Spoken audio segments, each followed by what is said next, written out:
Interesting fact यह है कि अमेरिका ने इस बार उस रेल ट्रैक को निशाना बनाया है जिस रेल ट्रैक ने ईरान से चाइना को कनेक्ट करने वाला जो रास्ता था। आप में से बहुत सारे लोग शायद इस बारे में जानकारी ना रखते हों कि ईरान पूरी तरह ब्लॉकेड होने के बावजूद भी सरवाइव कैसे कर रहा था, जरूरत की सामान कैसे मिल रहे थे। तो असल में ईरान ने चाइना के साथ एक रेल लाइन बिछा रखी है जो सेंट्रल एशिया होकर निकलती है। अमेरिका ने आज उस रेल लाइन को भी निशाना बना दिया है। तो कुल मिलाकर के ये निशाना बनाने का कार्यक्रम तो हो गया। अब पता है इसमें एक बड़ा सवाल क्या बनता है कि ये सब हुआ क्यों। आपके दिमाग में कई प्रश्न उठेंगे कि क्या जो अयतुल्लाह अल खमनेई थे उनका जनाजा पूर्ण हो गया, क्योंकि ट्रंप ने कहा था कि हम उन्हें 7 दिन का समय दे रहे हैं, क्या वो टाइम पूरा हो गया? जवाब है नहीं। अभी खमनेई का जो डेड बॉडी है वो इराक से ईरान पहुंचा ही है और वो कल मशहब में दफन होगा। तो मशहब पहुंचेगा उससे पहले ही मशहब जाने वाले पुल को अमेरिका ने तोड़ दिया है। बड़ा इंटरेस्टिंग हो रहा है। ईरान को 7 दिन की मोहलत दी थी, ट्रंप ने ऐसा कहा था, लेकिन ईरानी लोगों ने सड़कों पर उतर करके death to America, death to Israel के जो नारे लगाए, ट्रंप के खिलाफ जो पोस्टर खड़े किए जिसमें ट्रंप को मारने की बातें कही गई, क्या ट्रंप इस बात से भड़क गए? क्या ट्रंप को जनाजे में उमड़ी करोड़ों की भीड़ से चिढ़ हो गई कि ये लोग सब मेरे दुश्मन हैं, ये चाहते हैं कि अमेरिका खत्म हो, अब मुझे इनको 7 दिन की भी मोहलत नहीं देनी है? असल में हुआ क्या था, दक्षिण ईरान में जो भी समुद्र से लगती हुई जगह हैं, मेजर सिटीज हैं, जहां जहां डिफेंस के इक्विपमेंट्स हैं, उनको एक एक करके निशाना बनाया गया है। और अमेरिका ने ना केवल इन्हें निशाना बनाया बल्कि उन स्ट्रेटेजिकल कनेक्ट्स को भी तोड़ने का दावा किया जहां से इन्हें मदद मिल सकती थी। इसकी वजह से 3 लोगों की मौत की भी खबर निकल करके सामने आई। इसके साथ साथ अमेरिका ने इन स्ट्राइक्स में जो सबसे इंपॉर्टेंट बात जिसको उजागर किया वो ये था कि हम दुनिया के इस रास्ते पर कोई असर नहीं होने देंगे। कौन से रास्ते की बात हो रही है? हॉर्मुज की बात हो रही है। अब ये कहां से एंट्री कर गया? आइए अब मैं आपको असल वजह तक लेकर चलता हूं।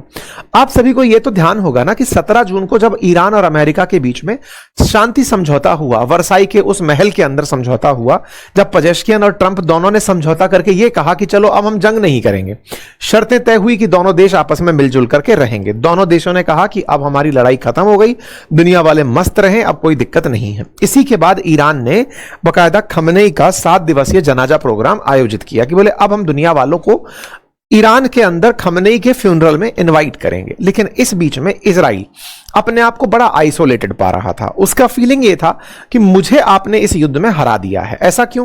क्योंकि इजराइल ने ही असल में जंग शुरू की थी। जब शुरू हुई थी तो अमेरिका और ईरान होते कौन है? समझौता करने वाले। और जब ये समझौता कर लिए तो इजराइल को हराना वाले होते कौन है? इजराइल ने अपने टारगेट पूरे किए, इजराइल ने खमनेई को निशाना बनाया, इजराइल ने टॉप लीडर्स को निशाना बनाया, इजराइल ने ईरान को बहुत नुकसान पहुंचाया। लेकिन अंत में जब रिजल्ट आता है तो ऐसा लगता है कि अमेरिका ईरान के सामने झुक गया। जो अमेरिका का झुकना इजराइल का झुकना जैसा लगता है। तो इजराइल इस बात से बड़ा खफा था, और खफा था तो वो इस समझौते को मान नहीं रहा था। वो लेबनान पर हमला करता चल रहा था। इस बीच में अमेरिका और इजराइल के संबंध बिगड़ने लगे। ईरान बार बार समझौते को करने की शर्त पर अमेरिका को बार बार कह रहा था कि अगर इजराइल को आपने नहीं रोका तो हम आपके साथ समझौते में नहीं बढ़ेंगे। अमेरिकी पूरी प्रशासन इजराइल को दबाने में लगी हुई थी हर तरह से, और दबाने लगी हुई थी। स्थितियां ऐसी बनने लगी थी कि हर बार इजराइल को धमकाना है। लेकिन इजराइल अपनी तरह से कहां चुप रहने वाला था। इस बीच में ईरान में जनाजा का कार्यक्रम शुरू हो जाता है। टॉप वर्ल्ड लीडर्स पहुंचते नहीं हैं। खबर निकल कर आती है अमेरिकी दबाव में या इजराइल के साथ रिश्तों के चलते ये लोग नहीं पहुंच रहे हैं। कोई बात नहीं, अब खबरों में एड ऑन क्या होता है वो सुनो। हुआ ये कि ईरान ने कल यानी कि एक दिन पहले हॉर्मुज से गुजरते हुए 3 जहाजों पर हमला कर दिया। मतलब एक तरफ तो आप इजराइल को दबा के चल रहे हो, अमेरिका और इजराइल को लड़ा चुके हो, दूसरी तरफ ईरान वालों ने स्टेट ऑफ हॉर्मुज से गुजरते हुए 3 जहाजों पर हमले कर दिए। देखो आप इस क्रोनोलॉजी को समझिए। इधर इजराइल को चुप करा दिया आपने कि तुम हमला नहीं करोगे, इजराइल चुप बैठ गया। अमेरिका ने कहा चलो ये कोई बात नहीं, हमने अपने एक दोस्त को रोक दिया। आपको पता है इजराइल अमेरिका का कितना बड़ा दोस्त है, हमने कईयों बार बताया है। लेकिन इस बात से समझिए कि लगभग हर साल $3 बिलियन का वो इक्विपमेंट खरीदता है अमेरिका से। $3 बिलियन की ट्रेड डील केवल डिफेंस में होती है उसकी।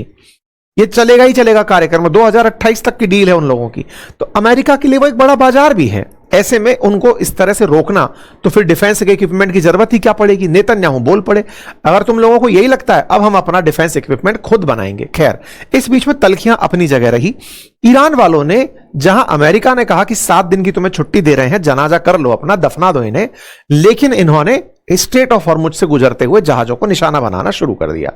जहाज 3 निशाना बनाए गए। ये सारे के सारे टाइम टेबल रहे। 6 जुलाई को निशाना बनाया गया, 7 जुलाई को निशाना बनाया गया और 7 जुलाई शाम को निशाना बनाया गया। 3 जहाजों को तेल ले जाते हुए निशाना बनाया गया। गलती क्या थी इन जहाजों की? गलती यह थी कि ये जहाज ओमान के नजदीक से निकल रहे थे। ओमान के नजदीक से क्या निकलना अलाउ नहीं है क्या? नहीं।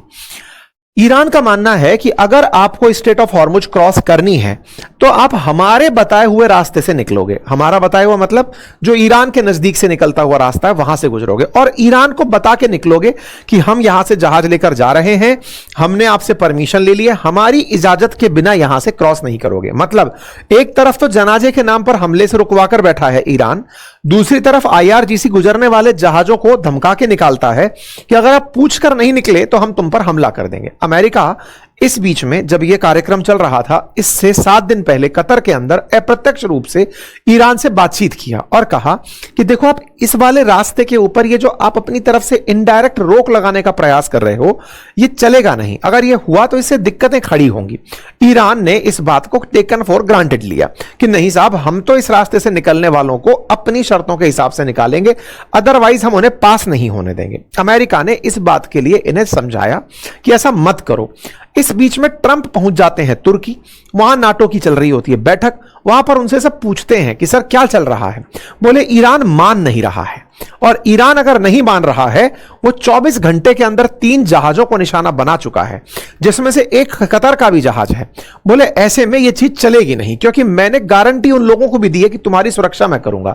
हालांकि नाटो जो है वो मेरे साथ नहीं रहा, लेकिन फिर भी हमारे एग्रीमेंट में यह बात थी कि स्ट्रेट ऑफ हॉर्मुज में किसी जहाज पर हमला नहीं होगा। लेकिन यदि ये लोग हमला करने में बिजी रहे हैं तो यह अनएक्सेप्टेबल है और इसको नहीं होने देंगे। अब ईरान कहता है कि नहीं साहब, ये हमारा राइट है, ये हम करेंगे। 24 घंटे में साहब जहाजों पे हमले होते हैं। ट्रंप इस बात से भड़क जाते हैं। यार तुम लोगों को समझाया था मैंने कि अगर तुम स्ट्रेट ऑफ हॉर्मुज को खुला रखोगे तो तुम्हारे तेल को बिकने देंगे, तुम्हारे यहां $300 बिलियन का निवेश आने देंगे, दुनिया भर से तुम्हारी बातचीत होने देंगे, तुम ये चला क्या रहे हो। ट्रंप ने सबसे पहले कल सुबह ईरान के ऊपर लगे हुए प्रतिबंध जो हटाए थे वो वापस लाद दिए कि सुनो, तेल बेचने के लिए तुम्हें जो आजादी दी थी अब नहीं है, ये लो भैया हम तुम्हारे ऊपर फिर से प्रतिबंध डालते हैं। एक पहला काम किए। दूसरा, उसके बाद अपनी तरफ से आदेश दिया कि इनको अब जहां जहां से हमले हुए हैं वहां पर निशाना बनाना शुरू करो। यूएस ने एक एक करके उन सभी जगहों पर जहां जहां पर ईरान की बोट्स खड़ी हैं, मिसाइलें लगी हैं, सब जगह हमले करने शुरू कर दिए। यही वो तस्वीरें हैं जो हमले की निकल कर आई।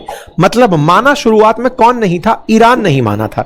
ईरान नहीं माना तो ईरान को पनिशमेंट देने के लिए अमेरिका ने ऐसा किया। यहां पर एक बात और बहुत ज्यादा क्लियर और लाउड है कि नाटो की बैठक में बैठकर ट्रंप ने तुर्की के अंदर यह संदेश दिया है। मतलब जिस इजराइल को यह लग रहा था कि तुर्की के साथ अमेरिका मिल गया है, वहां जाकर के अमेरिका ने हमले का अनाउंसमेंट किया है कि हम तो हमला करेंगे साहब।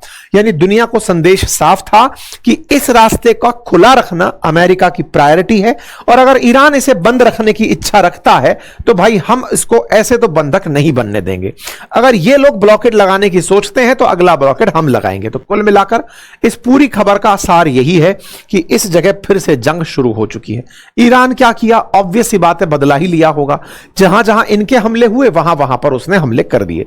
ये साहब सीरिक, केशम, बंदर अब्बास ये प्रमुख जगह हैं जहां जहां मेजर पोर्ट्स हैं ईरान के। यहीं पर अमेरिका के हमले हुए।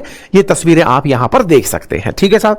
अब इसके अलावा एक और जगह बहुत ज्यादा चर्चा में रही जो थी रेल पटरी। अब ये रेल पटरी की कहानी क्या है? अब देखो, असल में ईरान को चाइना से जोड़ते हुए सेंट्रल एशिया के कुछ देश, तुर्कमेनिस्तान, कजाकिस्तान होते हुए एक रेल लाइन गुजरती है। लगभग 1500 किलोमीटर लंबी रेल लाइन है। इस रेल लाइन के दम पर ही, अब आप देखिए बड़ा इंटरेस्टिंग बात है, जब ईरान को ब्लॉकेड हुआ था ना, यानी कि यूएस वालों ने उसका माल बिकने नहीं दिया था, तब चाइना से इसी ट्रेन लाइन के माध्यम से ईरान तक सामान पहुंचता था। कौन सा सामान? बहुत सारे इसमें वो सारे सामान थे जिन्हें आप प्रतिबंधित मान सकते हैं। ड्रोन थे, लड़ाकू विमान के सामान थे, तमाम चीजें चाइना ईरान को यहीं से पहुंचा रहा था। ईरान इतने दिन तक सरवाइव कर गया, उसके पीछे इस ट्रेन लाइन को सबसे बड़ा जिम्मेदार कारक माना गया। साहब ये जो ट्रेन लाइन थी, जिसे कि तेहरान मशहब रेलवे लाइन कहते हैं, इस ट्रेन लाइन को अब इन्होंने निशाना बनाया है। यह ट्रेन लाइन 5400 किलोमीटर जिंजियांग को जोड़ने के लिए बनाई गई है बाल्कन से। मतलब केवल इसका निशाना ईरान तक ही नहीं है इस ट्रेन लाइन का, यह आगे तुर्की को भी जोड़ेगी। एक तरह से ओल्ड सिल्क रूट को फिर से रिवाइव करने का प्रयास है। 2025 में पहली बार यहां पर मतलब फ्रेट ट्रेन पहुंची थी ईरान के अंदर चाइना से होते हुए। इसका मतलब चाइना और ईरान इस ट्रेन लाइन के दम पर ईरान के अंदर सप्लाई चला रहे थे। बस इसी लॉजिस्टिक सप्लाई चेन को इस बार अमेरिका ने निशाना बनाया है कि बेटा ऐसा नहीं है कि तुम मस्ती करो, रास्ते बाकी सबके बंद रहे और तुम चालू रहो। यही हुआ तो ईरान ने अब इस रेल लाइन सर्विस को पूरी तरह से रोक दिया है, क्योंकि इसी के रास्ते लगातार ट्रांसपोर्टेशन चल रहा था। ईरान ने अमेरिका को कहा कि आपने समझौते का उल्लंघन कर दिया है। गालिबाफ ने कहा कि आप 5 शर्तों का उल्लंघन कर गए। ईरान ने इस बात को इस तरह से कहा कि आपने हमारा जो स्ट्रेट ऑफ हॉर्मुज को लेकर एडजस्टमेंट था उसे ब्रेक किया है, आप लगातार हम पर हमले कर रहे हैं, आपने हम पर ऑयल से फिर से सैंक्शन लगा दिए हैं, आपने हम पर हमला कर दिया है और आप फिर से उन्हीं लोगों को सपोर्ट कर रहे हैं जो इजरायली हैं। खैर, ईरान की खुद की हरकतें ऐसी थी जिसके चलते यह जंग लाजमी लग ही रही थी, क्योंकि ईरान जहां एक और अपने करोड़ों की भीड़ में अमेरिका को आए दिन धमकियां दे रहा था और इसे जनाजे को, यानी कि जो अंतिम यात्रा थी अल खमनेई की, उसे ये जीत के रूप में ज्यादा दिखा रहे थे, जबकि मुज्तबा खमनेई को बाहर नहीं निकाला। एक तरफ डर इस बात का कि इजराइल उन्हें मार देगा, लेकिन दुनिया के वर्ल्ड लीडर्स को इसलिए बुलाना कि हमारा शक्ति देखो, हमारी ताकत देखो कि हमने अमेरिका को झुका दिया।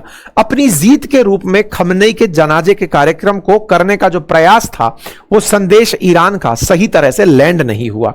इन लोगों ने जो भी तरीके अपनाए हों वो तरीके यही थे। ईरान ने क्या किया? ईरान ने बदले में कुवैत और बहरीन के ऊपर हमले कर दिए और उनके सायरन वगैरह बजते रहे। जहां जहां अमेरिका के ठिकाने हैं वहां वहां पर इन्होंने हमले कर दिए। तो क्या साहब तुर्की ईरान का साथ देगा? नहीं नहीं, ट्रंप उसको साध लिए हैं। नाटो को पूरी तरह साध कर उनको यह याद दिलाकर कि तुम तो मेरे साथ जंग में नहीं थे, मैं इलाज करूंगा। ट्रंप इस बात को पब्लिकली बोलकर आ गए हैं। क्या हम यह मान लें कि आने वाले समय में अमेरिका फिर इजराइल के साथ हो गया है? चाहे हुआ हो या ना हुआ हो, लेकिन आप इसे इग्नोर नहीं कर सकते कि यह इजराइल के बिना रह नहीं सकते। इजराइल साथ नहीं है तो ट्रंप को निश्चित ही कोई ना कोई डर है। अमेरिकी इशारे पर पीटर हेग्सेथ बोलते हैं कि सर का आदेश हो गया है, अब हम हमला करने जाएंगे। ट्रंप कुल मिलाकर के एक बार बात बोलते बोलते जीभ लड़खड़ा भी गई। इन्होंने कहा कि हमने Iran Islamic Republic of Japan पर हमला कर दिया है। जापान को ईरान की जगह जापान इन्होंने शब्द बोल दिया। कुल मिलाकर के अब ये खुला खेलने के मूड में आ गए हैं और ईरान पर हमले शुरू हो गए हैं। ये सारे के सारे सायरन्स वगैरह जो आप सुनते देख रहे हैं, 7 बड़े ईरानी शहर हैं जिसके ऊपर इन्होंने निशाना बनाया है।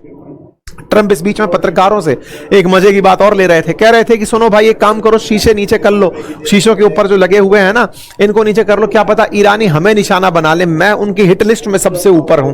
ट्रंप ये भी कहते हुए पाए गए, लेकिन उनका उद्देश्य सिंपल था कि ईरान को अमेरिका और अमेरिका को ईरान अपने लिए फिलहाल सबसे बड़ी थ्रेट मानते हैं। और ट्रंप खुद मानते हैं कि उनका टारगेट यही है कि अमेरिकियों को टारगेट, मतलब ईरान का टारगेट ट्रंप है, वो खुद मानकर चलते हैं। कुल मिलाकर ये हो गई सारी बातें। इसके साथ साथ अब एक सवाल यह भी बनता है कि साहब इजराइल का क्या रोल है इस बीच में? तो जहां तक ट्रंप के अलाइज ने या फिर इन्होंने जेडी वेंस ने ईरान से यह कहा था कि यू आर ओनली आवर, मतलब हम तुम्हारे केवल सहयोगी एकमात्र हैं, इस पर इजराइल का बयान था कि केवल आप ही नहीं, इंडिया भी हमारे साथ है। ये सारे बयान इस समय मीडिया में चल रहे हैं, लेकिन कुल मिलाकर इजराइल का एक मैसेज दुनिया को साफ चला गया है कि हम अगर सामने नहीं भी है ना, तो भी हम ही खेल रहे हैं। मतलब इजराइल के बिना अमेरिका कुछ नहीं है और अमेरिका को हमले करने होंगे अगर इस गल्फ नेशंस के अंदर उसे शांति चाहिए। अब देखिए यहां से आगे चीजें कैसे लैंड करती हैं। सोचा जा रहा है कि रात तक इजराइल भी इन हमलों में शामिल हो जाएगा ईरान पर हमला करने के लिए। अब तेल की कीमतों पर क्या असर होगा ये बताने की आवश्यकता तो नहीं होनी चाहिए, आप खुद समझदार हैं, खुद से जोड़ चुके होंगे अब तक चीजों को। फिलहाल के लिए इतना ही, बहुत बहुत धन्यवाद। और हाँ, हमारा जो कोर्स का लिंक है वो कमेंट बॉक्स में पिन है। अंकित 33 कूपन कोड यूज करना बिल्कुल मत भूलिए। 1 साल की वैधता के साथ के इस कोर्स में 33% का डिस्काउंट आपको इस कोर्स के ऊपर मिल जाएगा। धन्यवाद।